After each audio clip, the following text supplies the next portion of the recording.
Hello and welcome to part 5 of the Tropical Terrain series. This is David Ward, and in this tutorial set we're going to go in and actually start working on some of the actual ground of the landscape and rocks and things like that. So before I go any further though, one thing I've noticed in the meantime since part 4 is I was kind of playing with some of the different settings here and doing some test renders, things like that. I noticed that the leaves here on the tree look to be in shadow, even though they're not really. So what the problem is there are the normals, the direction that the faces of the leaves, the direction they're pointing, is the opposite of what it should be. Not on all of them, but some of them. So the way we can fix that is if we grab our tree, tab into edit mode, and then make sure we only select, we go to our material settings, and deselect everything, and we select the greenery. There we go. That's only the leaves. And now if we go to mesh normals, normally what I would do is normally for the normals is I would recalculate, but every time I do that here, I guess since there's so many faces on there and they're all pointed a different direction, it makes Blender crash. So the quickest, easiest way to fix it is just to go to flip normals, and I'll just flip them the other direction, and then we tab out. And if we render now, I'll go ahead and pause recording, and you can see the difference. Okay, and there's done rendering. As you can see, the tree looks to be more in the sunlight now. So some of the other items there, such as the purplish flowers there, have the same issue. So let's go ahead and do that. Deselect all those. Select the flower petals, mesh normals, flip normals. Okay, and tell you what, instead of just doing it over and over again, I'm just going to go ahead and delete all the duplicate things that I have, excuse me, here in the scene.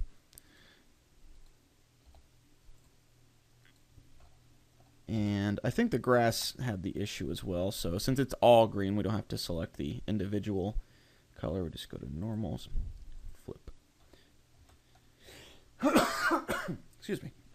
Okay, so now if we take a look at the render here, I'll go ahead and render one more time, and then you can compare this shot with the next one. So I'll go ahead and pause recording now, so after it's rendered, you can kind of do you can see exactly the difference there. So be right back. Okay, so as you can see, the grass looks a little bit better. The flowers a little more vibrant now.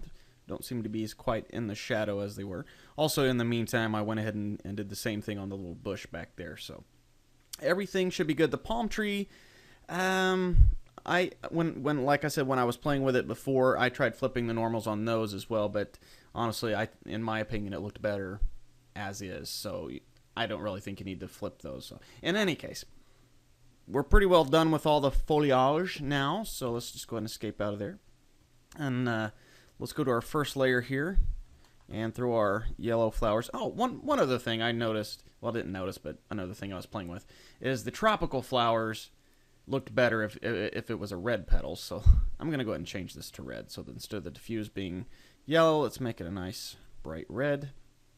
And then come down here, make sure subsurface scattering tint is a pinkish tone as well. Good. And then the flower center, instead of being white, I'm going to make that yellow, a real pale yellow, like so. And then change the subsurface scattering there to a yellow tint as well. So there we go. A little more tropical looking, I think, in my opinion. You can make it whatever color you like.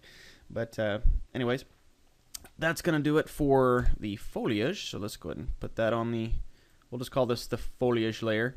And tell you what, while we're at it, let's go ahead and, you know what? I was going to group them all together, but I'm not going to worry about it. So let's just go back to our first layer, and we'll worry with that later, because I'm going to show you another thing that will kind of make that grouping of those obsolete. Not really obsolete, but needless. So anyways, let's go ahead and create a couple of rocks to put in here. So let's go Shift A, and we're going to add a cube. Actually, let's not use a cube. Let's use an icosphere. So, and right now the subdivisions of 2 is fine. You could give it more if you like to make it smoother, but we'll probably end up adding a subdivision surface modifier to it, so that'll be fine. Let's go ahead and turn the shading to smooth. And let's tab into edit mode and just look, instead of looking through our camera, let's just look through our front viewport. And now I'm going to turn on the proportional editing, and we're just going to make this just a smooth stone. If you watched my island series on Blender Cookie, we used some displacement modifiers to create rocks and things like that. I'm going to make some that are a little more water-worn, as it were, a little more smooth, like they've been in the water, and they're not going to be quite as sharp and jaggedy as the displacement ones would be. So I'm just going to make kind of just a small, flattish stone rock thing here. Just move it up there. Maybe flatten it off a little bit more even. Okay, so center up the view on that. Okay, but it's perfectly round, and I don't want to do that. Let's make a little oblong, maybe a little off-centered, a little offset there. Okay, so that's a nice looking little flat rock there. Let's go ahead and do the add the subdivision surface to it. Okay, and let's go ahead and set the render to 1 as well. The fewer polygons we have in here, the faster it'll render. So when we don't need a lot, we don't really need to use a lot. So, okay, now we got the general shape of the stone. Let's work on a material for it. So let's go to our material settings. And if you'll notice, across this whole series, I'm trying to do everything within Blender without having to have any supporting files or anything. So that means using all solid colors in the materials, and then procedural textures. I'm not using any image texture maps or anything. You can if you want to, but I'd like to just be able to do this all within Blender. So if you want to add some UV coordinates and unwrap them, you feel free, go right ahead. But I'm just going to use, like I said, procedural textures. So let's create a new material here. We'll call this one stone. Okay. And then we'll go to our texture. Actually, before we go to our textures, let's change some of the specular level of our stone here. Make it quite a bit less shiny. And then the hardness, bring that down some. And maybe look through our monkey head preview there. Set that even 0.15. Okay, so now we'll go to our materials. Add a new one. And clouds is what we're going for. Let's turn our preview to view both. And then expand your color section there, turn on ramp, and right there in the first color that's selected is the black transparent, so let's go ahead and select the transparent area there and make it 1.0 alpha, and then let's make it kind of just a dark gray instead of black.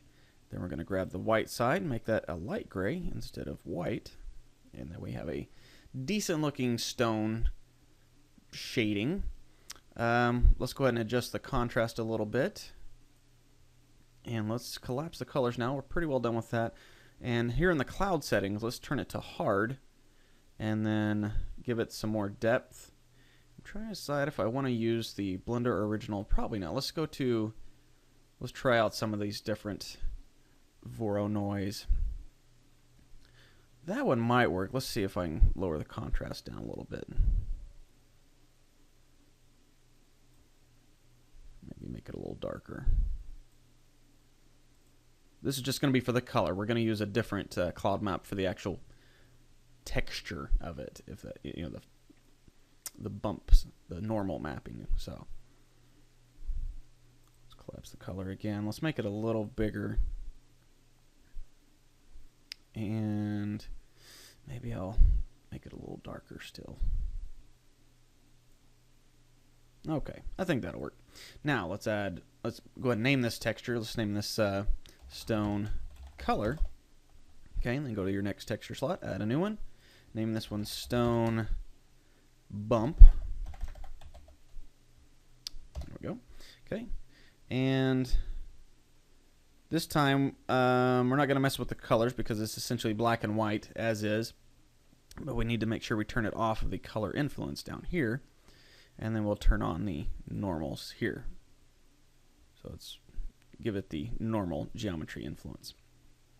Okay, and let's collapse some of these guys so we can see a little easier.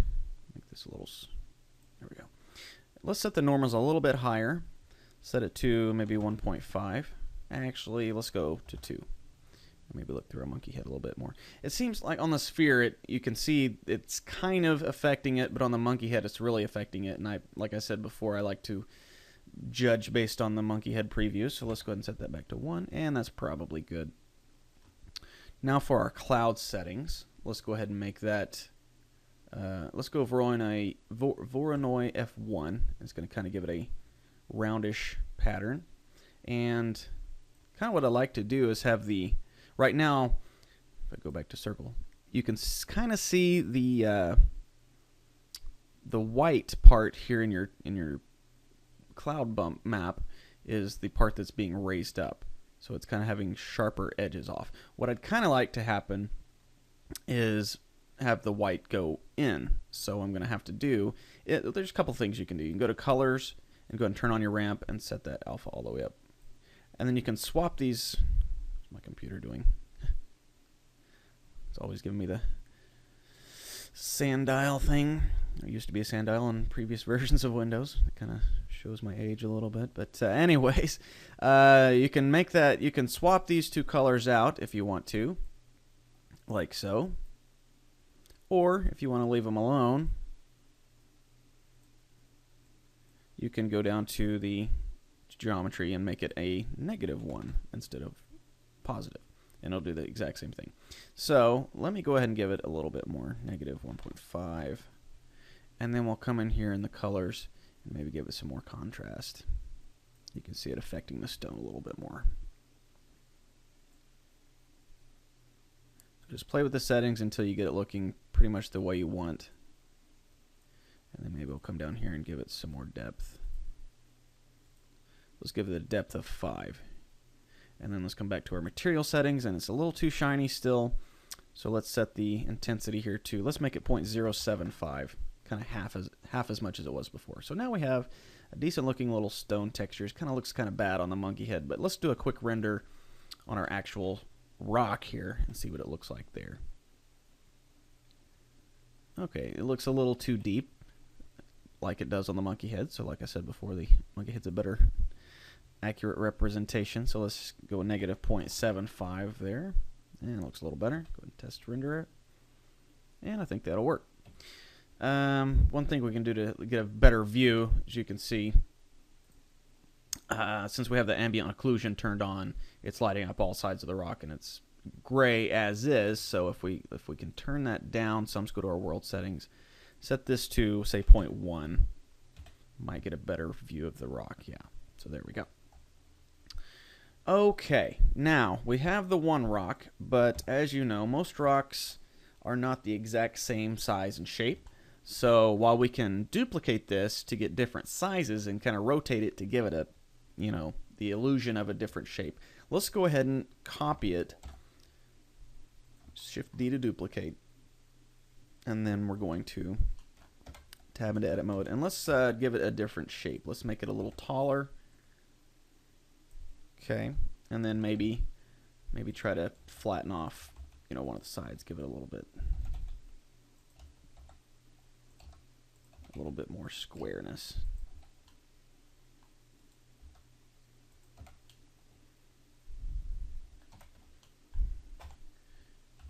So you can just kind of play with this and do as many different types of rocks as you want. So let's see what this looks like with those two different types. Okay, not too bad.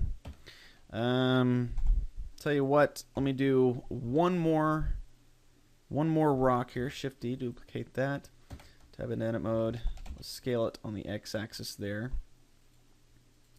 Then kind of grab some of these and just flatten it out a little bit more, maybe.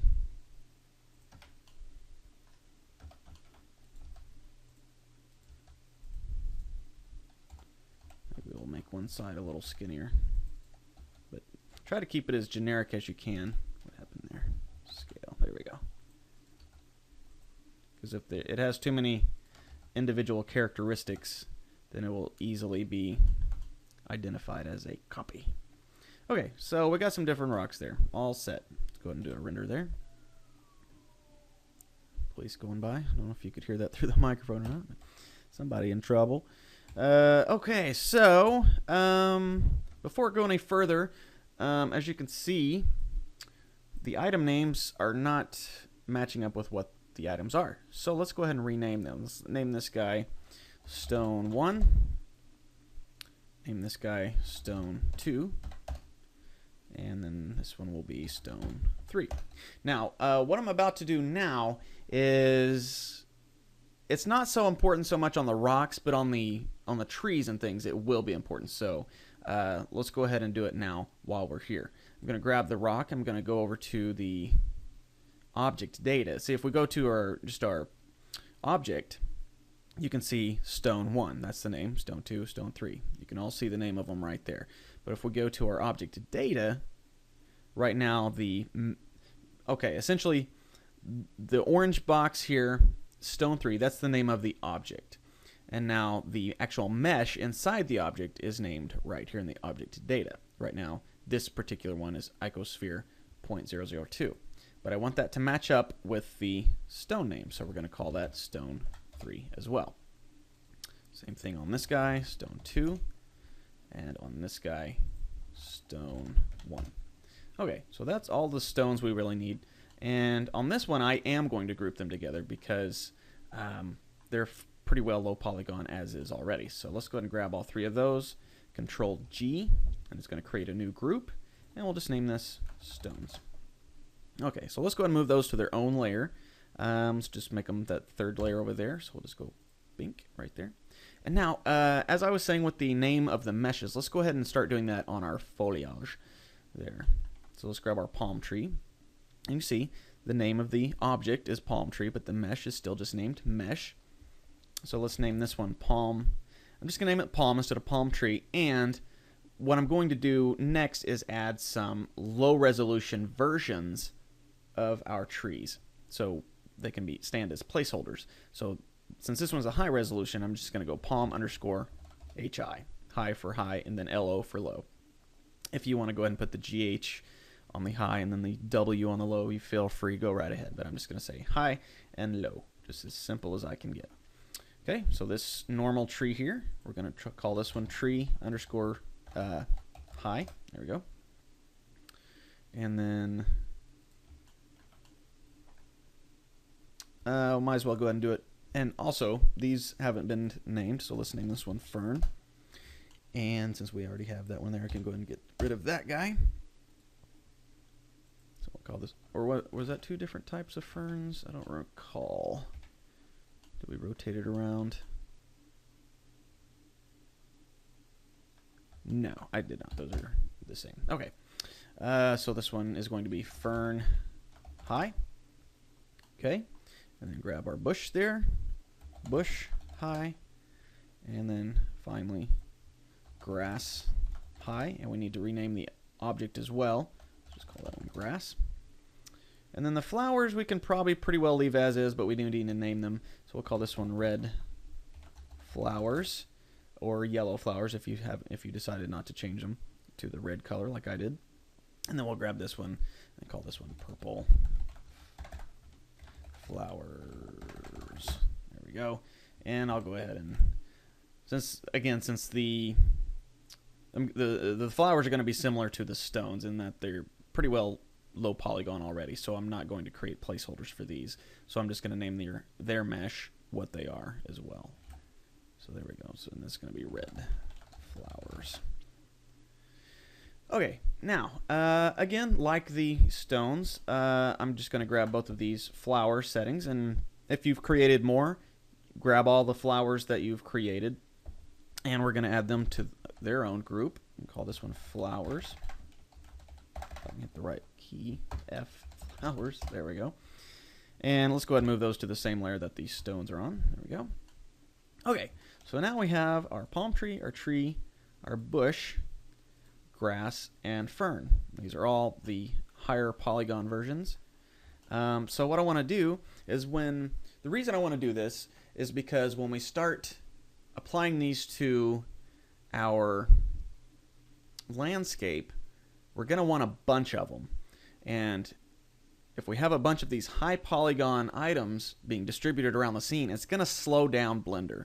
So what I'm going to do is make some placeholders, and we can swap out the mesh data. So for example, well, instead of showing or telling you an example, I'll go ahead and show you an example. So let's grab our palm tree here. We're going to Shift S, put our cursor to the selected. So it's going to put our cursor right there at the base. And I'm going to go Shift A, and I'm going to add a cylinder. I'm going to give it 4 vertices. Tab into edit mode, scale it way down to it's about the same size as the trunk of the palm tree, maybe a little bit further. And let's grab those top 2, or top 4, I guess, vertices. Let's turn off our proportional editing first. There we go. And let's bring that all the way up to the top of the trunk there. And then we'll go ahead and create a cut right there so we can kind of have it follow along the curve. Okay. And I'm going to Shift S, add the cursor to selected vertices up there, and I'm going to Shift A. And we're going to add another icosphere. And we'll scale this one on the Z-axis so it flattens it out a little bit. And scale it up. And this is kind of just, like I said, be a low polygon version of our palm tree.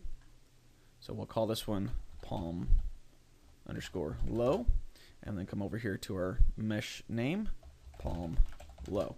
So you can see now we have palm low as the item name, object name, and then palm low as the mesh name as well. So we're going to do that for each of these, but to show you the example I was talking about, we can distribute these placeholders across our scene, and let's put that on our first layer and go back to our first layer. And it's a lot easier to scroll around with. So if you can see, I'm scrolling around really easily there. If we go into this layer that has this mesh data, it's still smooth right now because there's only one version of each tree here. But imagine we have 30 palm trees or 30 normal trees, 30 ferns, whatever. It's gonna be a little slow and glitchy. So let's go back here. If we create these placeholder items, get them distributed the way we want, the size we want, where we want, the distribution amount, all that stuff. We can kind of get a visual of these, and then all we need to do is come over here and say use palm high here, and boom, it'll swap it out.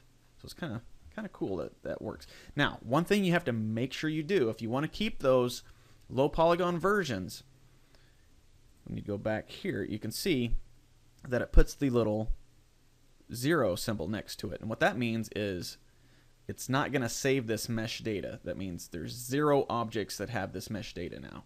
So when you save your scene and then close it out and open it back up later on, since there's no objects for that mesh data to be applied to, it gets deleted. So the way we get over that is go ahead and set it back there and hit this little F button right here. And this saves this data block, this mesh data, even if it has 0 users. So we'll go ahead and turn that on. And now, if we go palm high, and we click in here, you can see that instead of a 0, it has an F there. So it's going to save that data no matter if we have it turned on or not. So go ahead and set it back there for now. And kind of running out of time, but let's go ahead and get the other placeholders created real quick. And then in part 6, I'll show you how we can implement them and use them to our benefit. So let's go and go to this layer here, and let's create kind of the same thing we did with the palm tree. Shift S, cursor to selected, and then Shift A, add a cylinder. Give it 4 vertices, so it's very low polygon. Tab into edit mode, scale it way down, and then grab the top few, and let's scale those up a little bit. Just kind of match the general shape of the tree, just so you can get an idea. And we'll Shift A, add an icosphere there as well, drag it up to the right place, scale it down a little bit, and go to our side view, maybe scale it this way some too. Okay, so let's call this one tree low, and then tree low. And while I'm at it, I'm going to go ahead and hit this F button on each of our new placeholders, just so we don't forget to do it later. So let's go ahead and send that guy to the front layer. And just a couple of more. Let's grab our fern here, Shift A, or Shift S, I guess, and cursor to selected. Now we'll Shift A. And this time we're going to add a cone. And let's give it 6 vertices. Tab into edit mode. Let's bring it up here. And this we're going to kind of just create like a Christmas tree type of shape. And the way I'm going to do that is grab our edge select and then deselect this layer there. And then we're going to go W subdivide, and it's going to add a crease there. Let's give it, we'll give it 6 cuts. And then let's grab this second most highest, scale it down a little bit, bring it up, and grab this guy, scale that one up, bring it down, scale, bring it up, scale, bring it down, and then this guy, scale up, scale down. Okay, so now we got a low polygon version of our fern. So let's call that one fern underscore low, and then name the mesh fern low, and go ahead and turn on the save data. Okay, go ahead and move that guy to his own layer. Oops, moved him to the wrong one. Move. I'll probably end up moving all of these to another layer after we get done, but for now we'll just put them on the first layer just to get them out of the way here. Okay, almost there. Shift S, cursor selected, Shift A. This one's going to be a cylinder as well. Same thing with the palm tree and the normal tree, just a little bit smaller.